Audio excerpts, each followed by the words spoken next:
Hey friends, if you wish to install an Excel add-in, then please watch this video. But before we start with this, I want you to know that Excel add-ins can be a very serious problem. So search for Excel in the Windows search bar and open Excel. Open an Excel sheet. Click on File.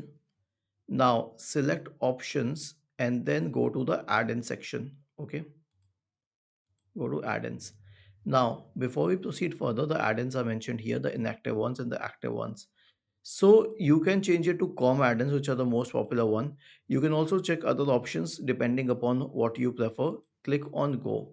Now we have a few available add-ins here. Let us say that uh, you wish to install Microsoft Power Map. Then check it and then click on Add.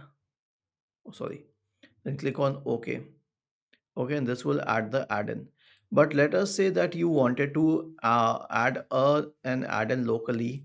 In that case, you will have to click on add and browse for it and then add it. Okay, so we get DLL files for these add-ins.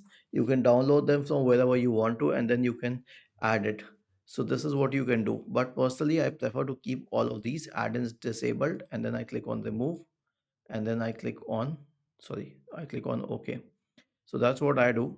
But if you really want an add-in, then that's how you can add an add-in. Was this helpful? If yes, then please subscribe to the channel. If not, then let us know in the comment section of the video on how we could help you further. Thank you for watching this video and have a nice day.